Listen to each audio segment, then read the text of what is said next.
si van a ir a un trabajo que no les gusta, se les va a hacer muy dura la vida. Entonces apuesten de verdad por sus pasiones y échenle ganas porque ahí es donde está el negocio de la vida, hacer lo que uno ama.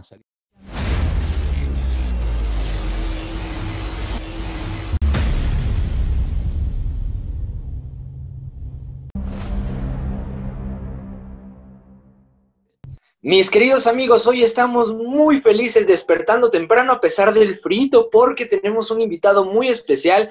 Esta entrevista es muy significativa porque para todos los fans del doblaje es la primera vez que tenemos un actor de doblaje que no es de México y aún así es la voz de entrañables personajes en toda América Latina y les va a compartir hoy su experiencia que seguro es bastante. Luis Carreño aquí con nosotros. Gracias, Carlos, gracias por la invitación. De verdad que qué placer estar aquí y qué honor. De verdad que me siento muy halagado de ser tu primer invitado, digamos, no mexicano, aunque yo me siento muy mexicano porque pues voy mucho a la República Mexicana y tengo tantos y tantos afectos allá. Gracias, de verdad. Qué gusto de verdad que podamos platicar contigo. Estás ahorita en Miami, ¿verdad? Sí, vivo aquí desde hace ya 6 años. Estoy viviendo aquí en Miami desde hace 6 años y trabajando mucho por el doblaje latino acá en Miami para que crezca, apoyando la industria. Y sí, acá estamos y con frío también hoy, sorprendentemente, porque es muy raro decir aquí en Miami que tenemos frío, pero hoy estamos en una mañana fría también por acá. Vamos a hablar un poco de cómo te inicias en el medio del doblaje y empiezas a generar esta trayectoria tan increíble que tienes el día de hoy. Bueno, fíjate, yo prácticamente crecí en los escenarios, ¿no? Detrás del escenario, porque mi hermano mayor, también actor de doblaje, por cierto, Frank Carreño, es conocido por ser la voz de Pinky, de la serie Pinky Cerebro, entre otros personajes. Él fue el primero que dijo en casa, como que yo voy a ser actor de teatro, voy a ser actor simplemente. No, él no pensaba que iba a trabajar haciendo doblaje todavía en ese momento.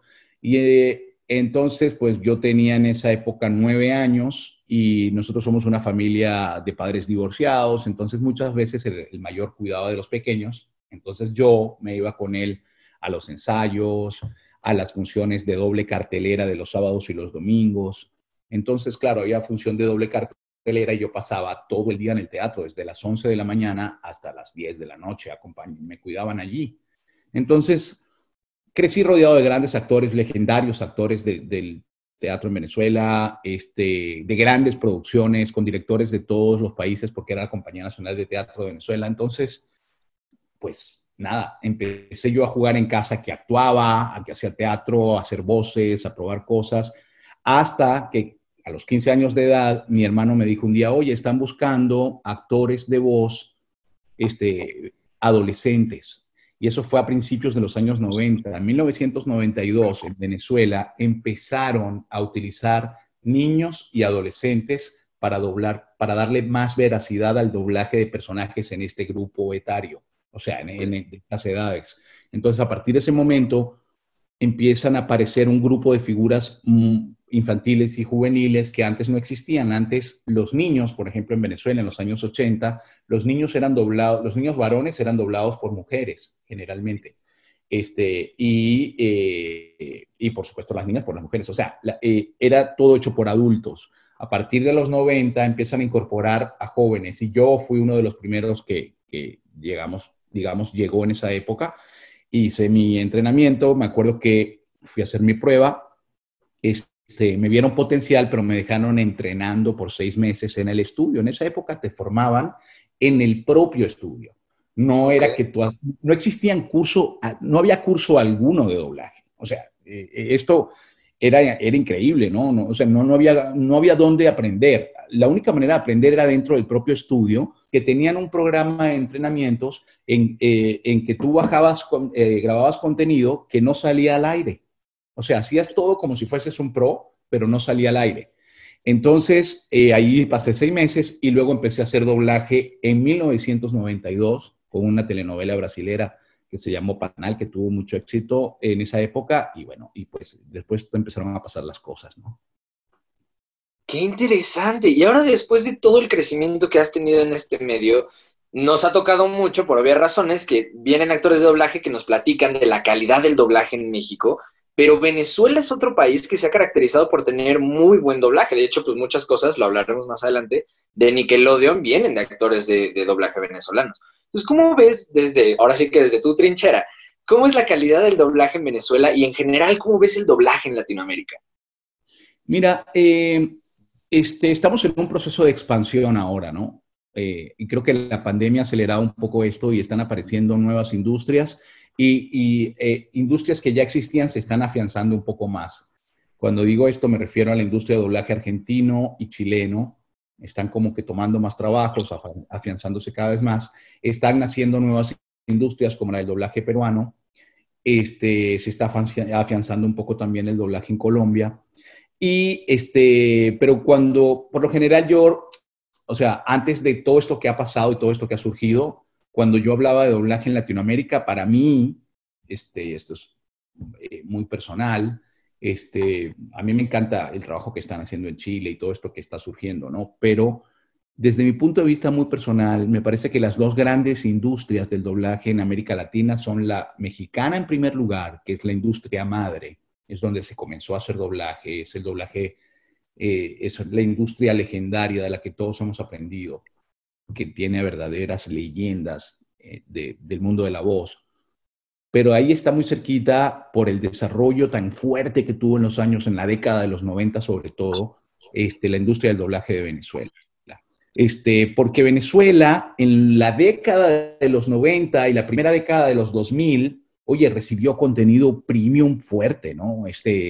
Dobló casi todo DC, por ejemplo, Batman, todas estas series de Liga de la Justicia, toda esta parte animada se hizo en Venezuela. Recordemos el famoso Joker de Rubén León, grandes actores de doblaje. Después, Venezuela también hizo casi todo Cartoon Network, los proyectos más importantes de Cartoon Network en una época, Samurai Jack, series icónicas, ¿no? Después estuvo toda la época de Animaniacs, Pinky Cerebro. Después, lo que dices tú, esa generación de los viejos Nicktoons, donde está The Thornberrys, está Bob Esponja, está Cat Dog, está Martin Mystery. Hay varias series icónicas. Entonces, en esa época, yo creo que sí hubo un crecimiento enorme en el doblaje venezolano. No llegamos al contenido y a las maravillas que se hacen en México con Disney, en fin, con tantas cosas maravillosas que le llegan a mis queridos amigos y colegas.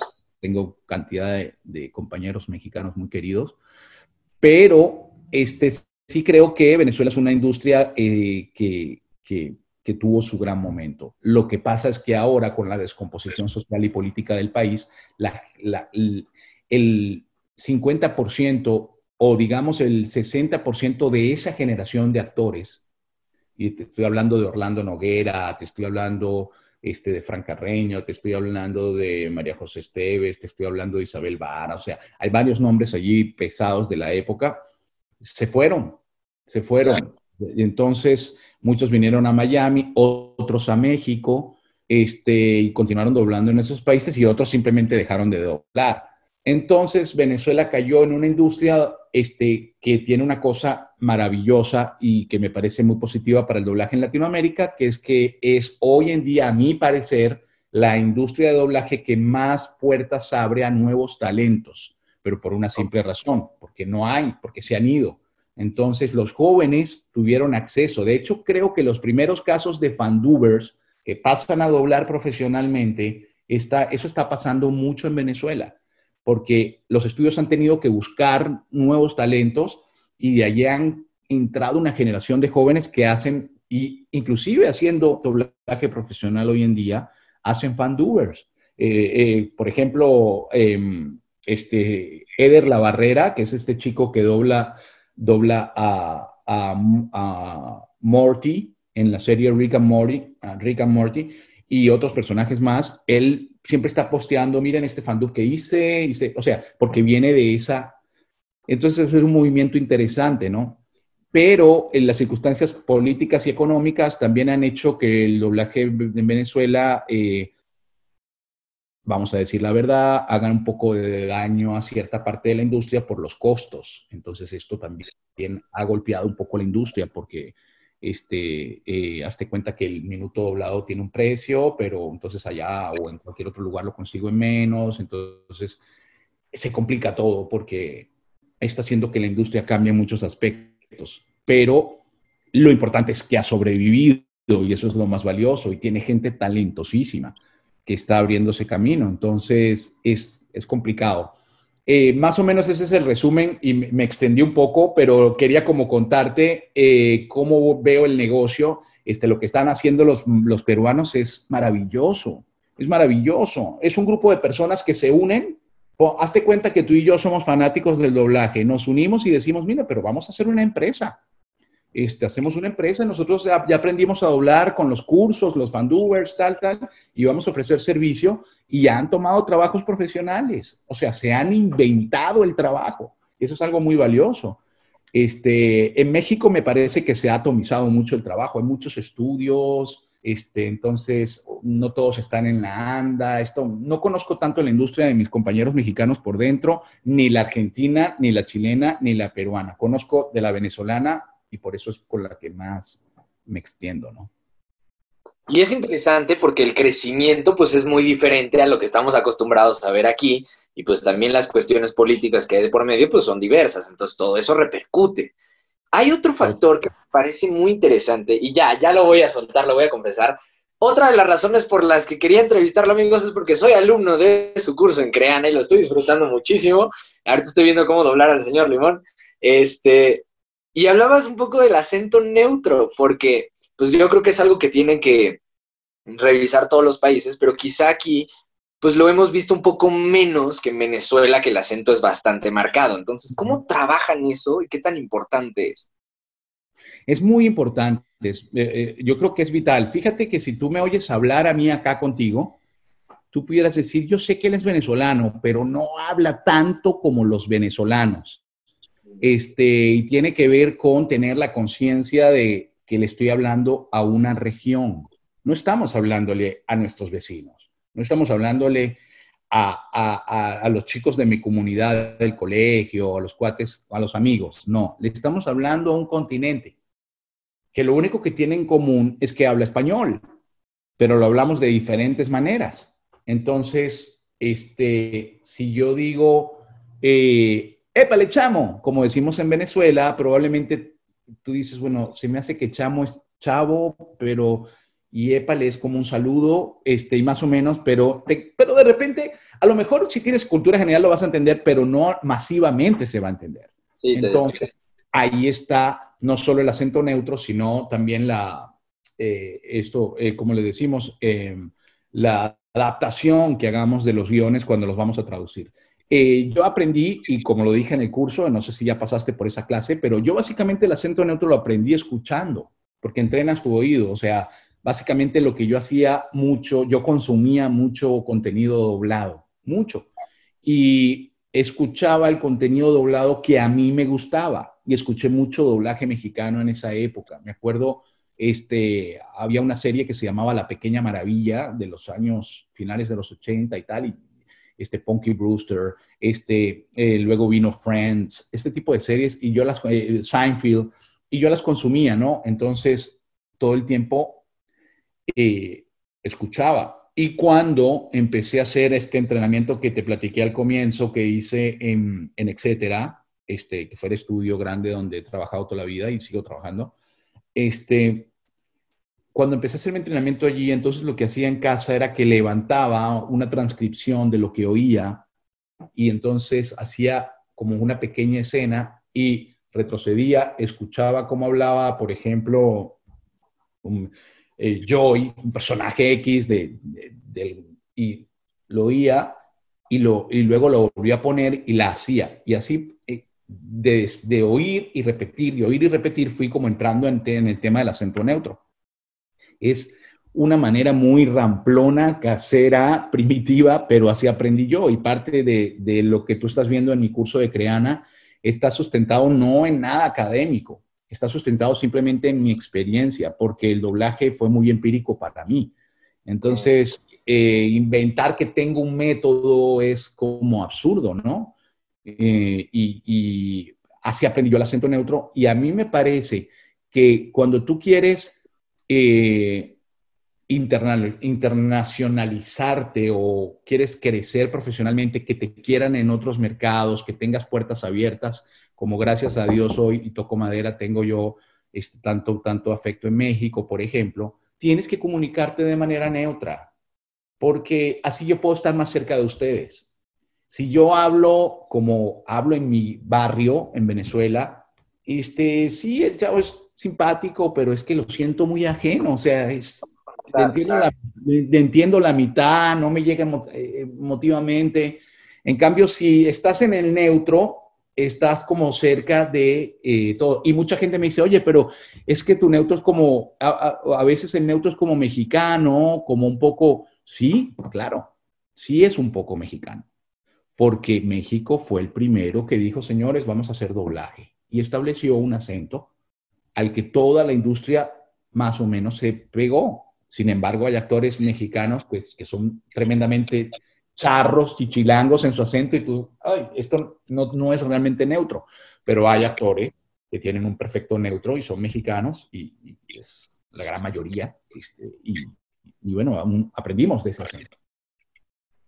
Qué interesante. Ahora, metiéndonos en materia del doblaje animado, porque aquí te tengo que decir, son fans del doblaje animado, es un tema en el que nos podríamos tomar horas, pero a grosso modo, ¿cómo es el proceso de caracterización de un personaje animado? Es diferente ver un live action y entender más o menos pues, cómo hablamos los seres humanos, que digamos que pues, considero que hay menos factores que delimitan, pero en un personaje animado, pues ¿cómo llegas a hacer una voz que suene creíble, verosímil y que pueda sostener?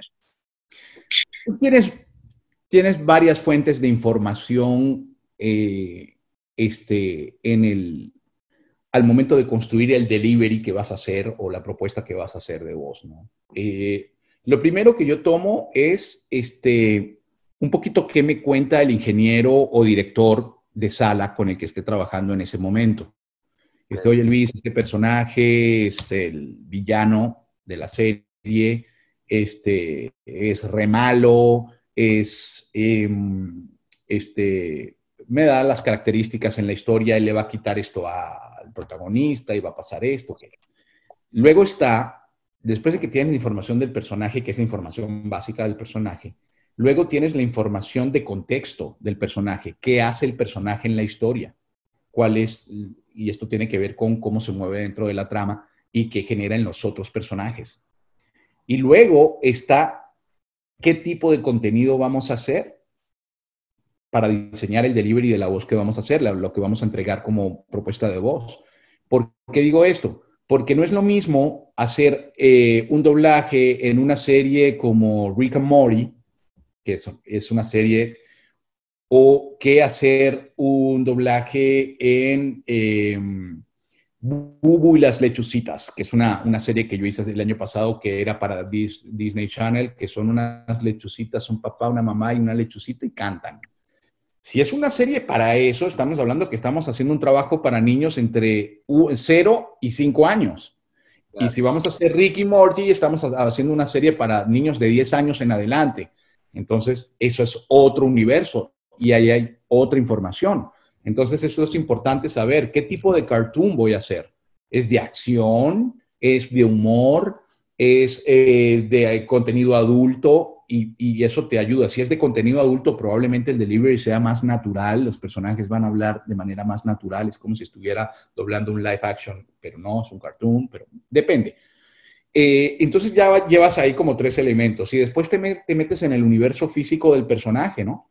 Entonces digamos que este villano que me plantearon es re malo, todo tal, y es flaco y tiene una barba así pequeña y larga y está envejecido y tiene un oráculo. Entonces se me hace que puede hablar un poco como así, va a caminar, hey, pequeña.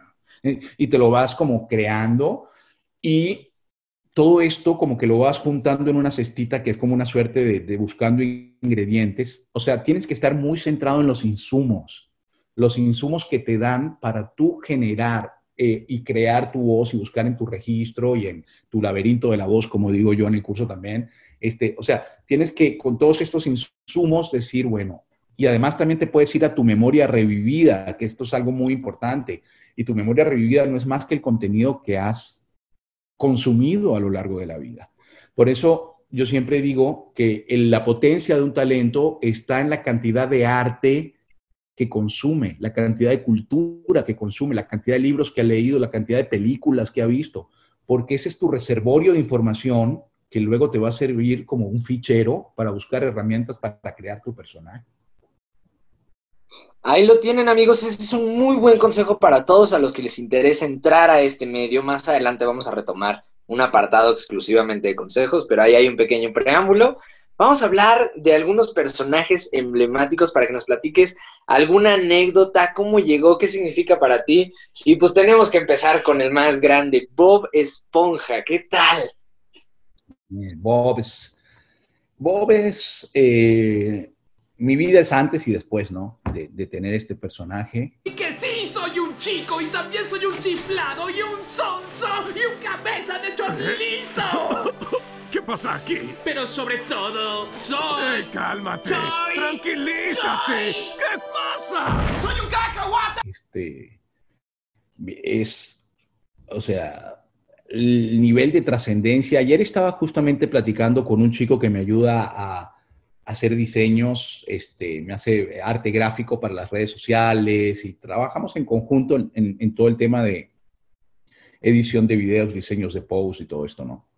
Okay. Entonces, estaba justamente platicando anoche, a altas horas de la noche, reunido con él, y él me decía, oye, fíjate en este producto que salió, métete en esta página para que veas esta caja que sacó Nickelodeon, que sacas el muñeco, que lo armas, o sea, es impresionante el universo que ha alcanzado y lo global que se ha vuelto este personaje. Sin duda alguna es como un nuevo Mickey Mouse, no sé, es una cosa muy... que, ¿sabes, Carlos? No teníamos idea de que esto iba a pasar con Bob Esponja. Cuando Bob Esponja se empezó a doblar, hazte cuenta que yo en ese año grababa entre 8 y 12 horas diarias de grabación. Hacía cientos de series, cientos de novelas, series, películas. Había mucho contenido, documentales. Entonces tú entrabas a una cabina y tú decías, a ver, ¿qué me toca? Hola, ¿cómo estás, Carlos? Ponte que tú eras el director. Hola, ¿cómo estás, Carlos? Ah, aquí está mi libreto. Vamos a ver. Sí, ahí vas a hacer a Nick. O era ya una serie que tú sabías que ibas a hacer y tal. Marcabas tu personaje, empezabas a grabar y así. Era una dinámica muy violenta, si se quiere. En esa dinámica llega esta serie, que en su primera temporada la dobló Cayamal Martínez. Entonces, a raíz de su salida, esta serie está en el estudio. Yo creo que llegué a ser inclusive figurantes en la primera temporada. Cuando sale Cayamal y hacen un nuevo casting, llego yo al personaje, pero la serie todavía no era lo que iba, o sea, nadie sabía lo que iba a pasar. Entonces fue, sí, qué lindo, está divertido, vamos a grabar, grábalo, chao, hasta luego, seguimos otro proyecto y vamos, era mucho el contenido que hacíamos. Hasta que a partir de la tercera o cuarta temporada ha explotado este personaje, ha explotado esta serie y se ha convertido en un ícono latinoamericano, ¿no? Latinoamericano no mundial, un ícono de la cultura pop a nivel mundial. Entonces, ahí ya nos agarró sorprendidos. Entonces, tú dices, wow, aquí está pasando algo increíble con esto. Y empezaron los viajes, empezaron las experiencias. Empecé a ir a México a hacer eventos, a hacer cosas. Y el personaje fue creciendo, la primera película, la segunda, la tercera, ahora, y ya empezamos la temporada 13 y todavía tiene mucho camino. Pues, obviamente, cuando doblas algo tan icónico, bueno, te tocó y te cambia la vida. Y mientras lo tengas, aprovéchalo, disfrútalo y cuando lo dejes de tener, pues sigue. Que la vida del actor de doblaje es así, ningún actor es dueño de una voz ni de ninguna marca cuando somos locutores publicitarios. Los personajes pasan por nuestra vida. Lo que pasa es que ahora, en estos tiempos, tienen la tendencia a quedarse cada vez más con los actores porque la gente, los networks, se cuidan de cambiar las voces, mucho más que antes. Dicen, no cambies la voz porque esto está bien así, déjalo así. Pero bueno, es el personaje que cambió mi vida definitivamente. Esta es la primera Navidad para mí. La la la la la la la tra la la la la la la la tra la la la la la la la tra la la la la la la. Y es un personaje que increíble se ha de sentir que gracias a este personaje y escuchando tu voz, crecieron millones de personas en toda Latinoamérica. O sea, crecí yo, creció mi hermana, que es 5 años más chica que yo, mis primos, o sea, es una locura.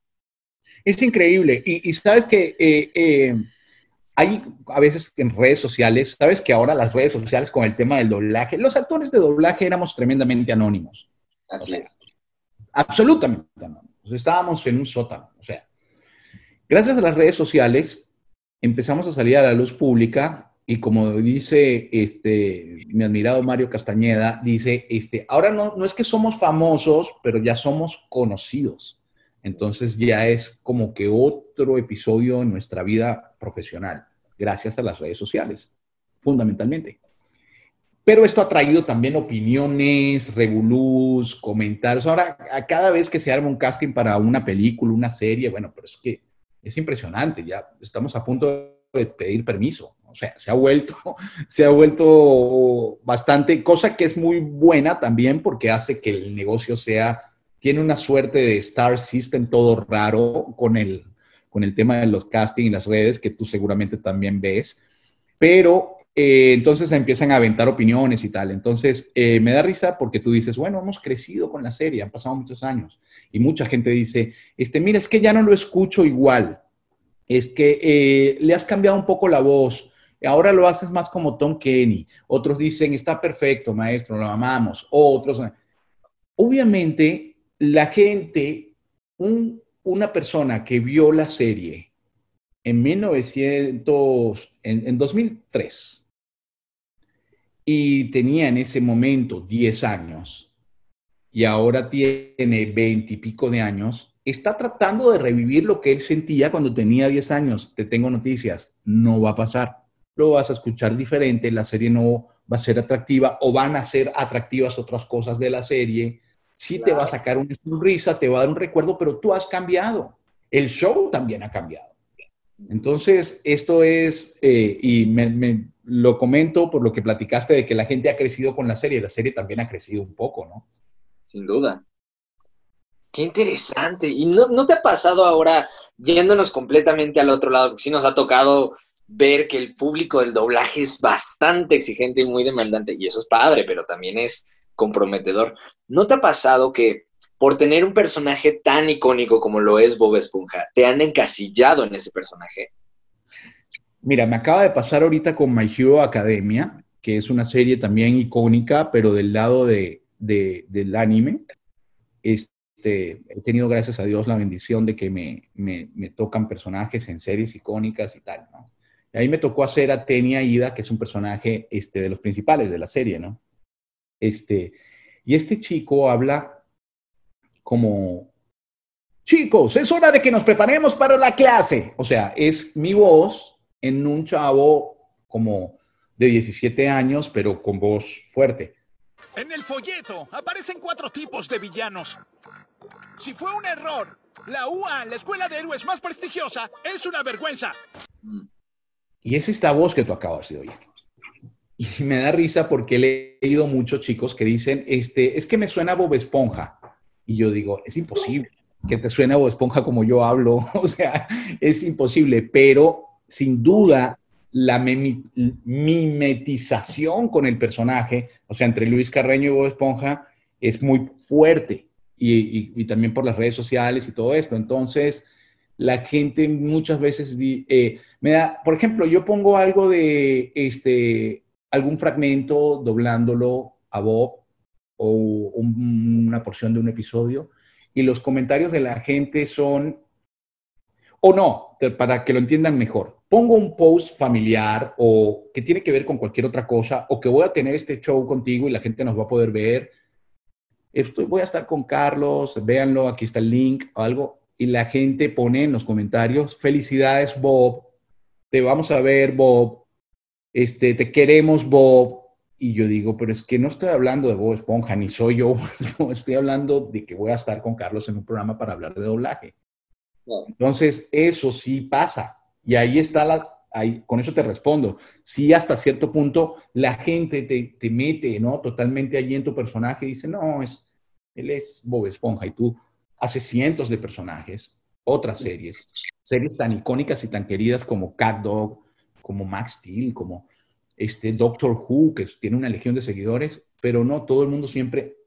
Bob es un personaje que lo eclipsa todo y eso es una realidad. Qué increíble. Obviamente, ¿te acuerdas de algún diálogo emblemático de Bob Esponja que nos puedas hacer aquí? Bueno, hay varios clásicos de Bob, por ejemplo, estoy listo, cuando va a trabajar. Ese es un clásico de Bob. Un clásico de Bob también es, hoy quiero cazar medusas. Es una de sus cosas favoritas. Otra frase icónica es, cangreburger lista, que pues siempre está sirviendo cangreburgers, y los saludos a sus queridos amigos. Hola Patricio, hola Calamardo, hola Arenita. Son cosas que siempre como que se repiten, y por supuesto su risa, ¿no? Es icónica, que fue creada nada más para Latinoamérica, o sea, no... Tom Kenny, que es como que la referencia, yo dije, yo le voy a poner otra risa y que nuestro Bob latino sea diferente a todo el resto, y creamos que es tan particular de reír, ¿no? De Bob. Oye, está hasta en ringtones. Yo me acuerdo un momento que mi mamá traía eso de ringtone y yo, ¿por qué traes la risa de Bob Esponja para contestar tu teléfono? Sí, me acuerdo. Hace unos años hicimos esos ringtones, sí. ¡Adoro mi vida! ¡Te quiero muchísimo, Gary! Nunca olvidaré cuando nos conocimos. No sé cómo haya sido en Venezuela, pero aquí Max Steel en ese momento tuvo un impacto muy grande con todo esto de Elementor y las películas que sacaban. Fue un boom muy grande. ¿Cómo recibes este personaje? Un cambio de corrientes oceánicas va hacia la costa. ¿Y con eso? Y con eso, Jefferson tiene que salir de ahí rápido. Date prisa, Berto. No debí haber dejado que fuera sin refuerzos. Este personaje sí lo guardo en un lugar muy especial porque el fanático de Max Steel es muy amoroso, ¿no? Y está muy organizado, además, en las redes sociales y todo esto. Este personaje es una respuesta a una estrategia de mercadeo que se hizo en una época. Mattel creaba las series para vender el juguete, pero la función principal de las series, de este tipo de series, era vender el juguete y vender la colección de cada temporada.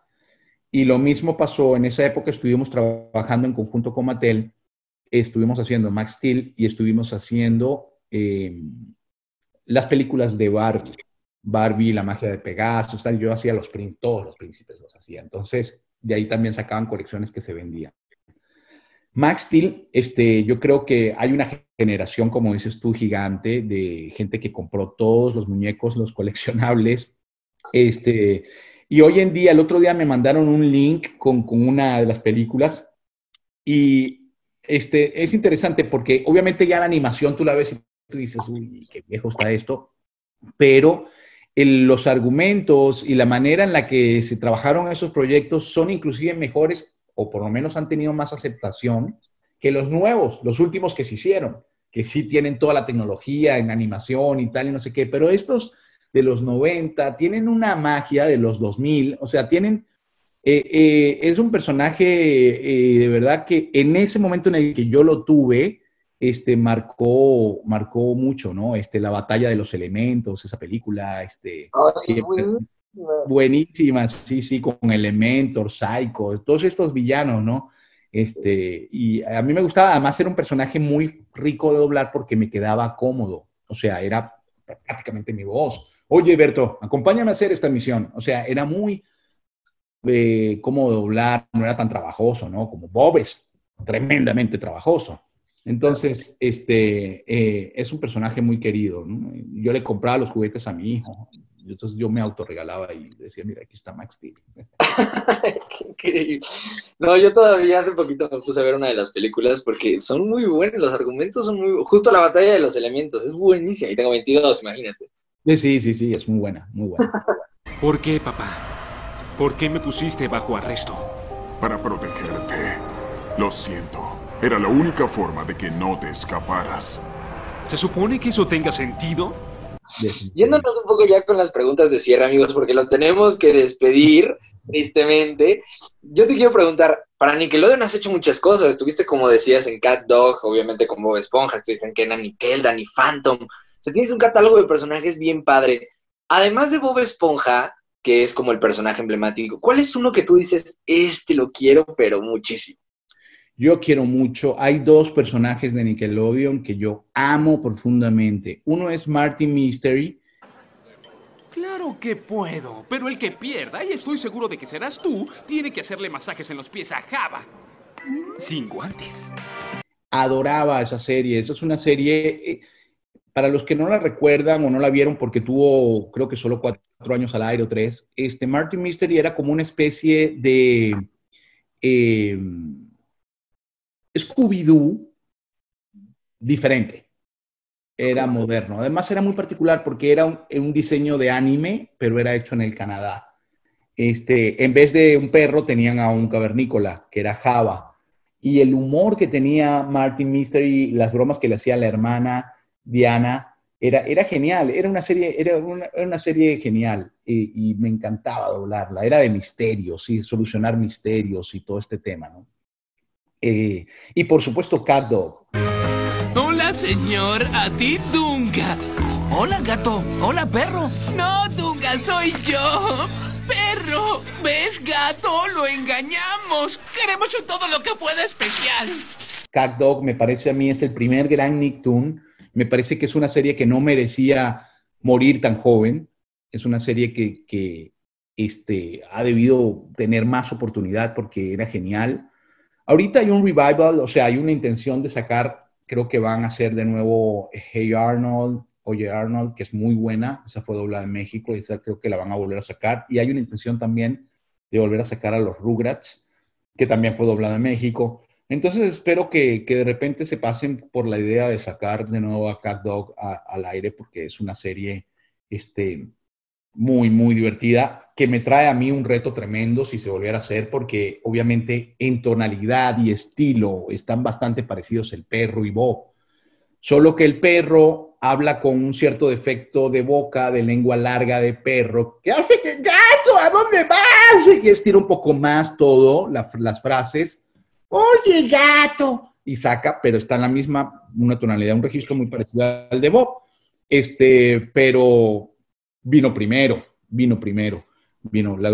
lo grabé primero y creo que haber doblado a perro es una de los elementos que me ayudó para que me eligieran para Bob, porque dijeron, mira, él puede dar el tono, él puede llevar una serie como protagonista, es responsable, tiene perseverancia, lo queremos a él y puede funcionar. Y bueno. Ok, pues ahí lo tienen, amigos. Y finalmente, pues a mí siempre me gusta cerrar con esta pregunta y aquí cobra especial interés porque tienes un curso donde enseñas doblaje, donde nos platicas un poco, tienes hasta invitados que nos dan ahí un contexto mucho más amplio. Vayan a checarlo a Crean, amigos, porque está muy bueno. Y siempre me gusta preguntar, ¿qué consejo le das a las nuevas generaciones que quieren decir, yo quiero hacer lo que Luis hace, yo quiero dedicarme al doblaje, darle voz a caricaturas? Pues, ¿qué nos podrías platicar?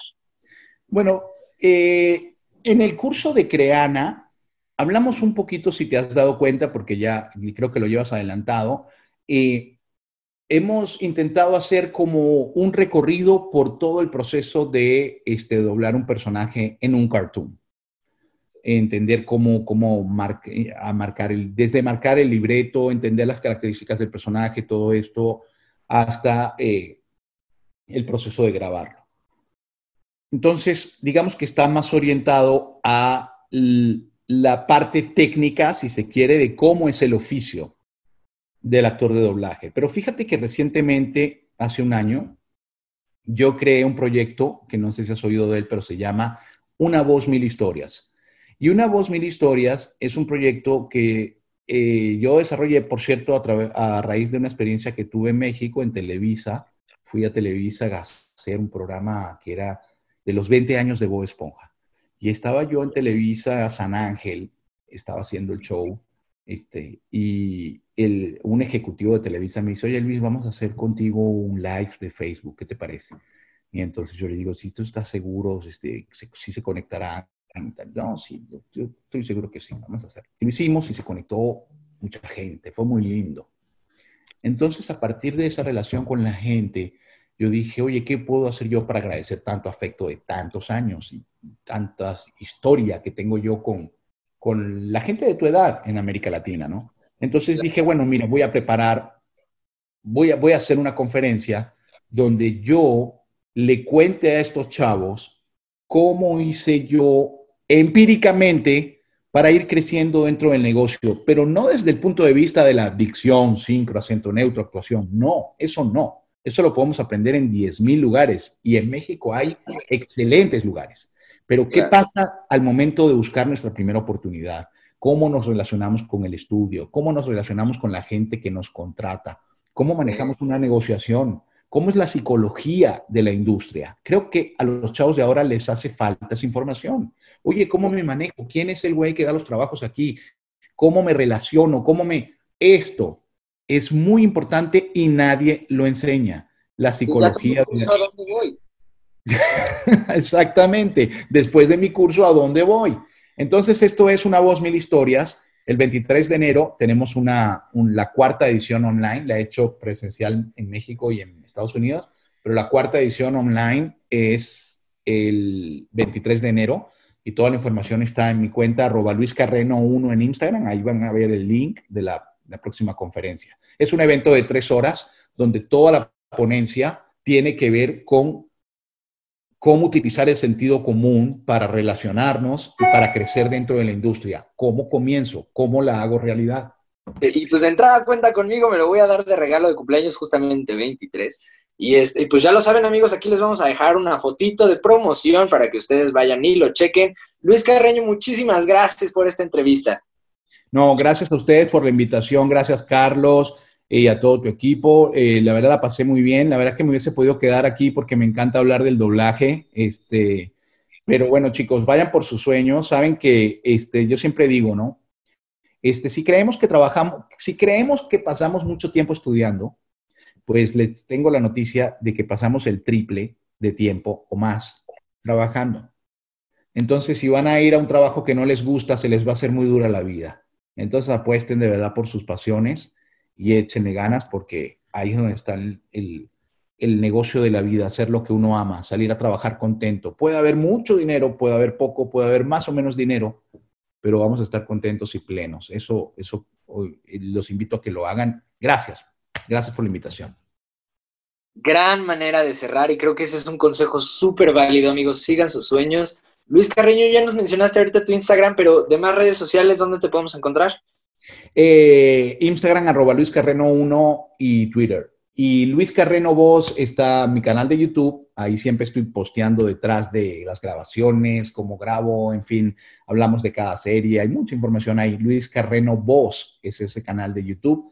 Y también Luis Carreno Voz en TikTok, que me negaba a ponerme en esta red, pero me lo tuve que hacer, y es impresionante. Ya le va a ganar a las otras, ya le va a ganar a Instagram, es impresionante el crecimiento ahí en TikTok, es muy divertido. Entonces también estamos ahí con Luis Carreno Voz en TikTok. Excelente. Pues ahí lo tienen, vayan a seguirlo en las diferentes redes sociales y a mí síganme en Instagram como Carlos Agaón Ruiz. Hasta me estoy equivocando, ¿qué onda? En Twitter como @SagaónCarlos, en Facebook como Carlos Agaón Ruiz Fanpage. Suscríbanse al canal para que vean más entrevistas con grandes del doblaje. Mario Castañeda, Mario Arbizu, Mario Filio, Moisés Palacios. Tenemos aquí un buen repertorio y por supuesto el podcast de Carlos Agaón en Spotify. Muchísimas gracias otra vez, Luis Carreño, y nos vemos la próxima.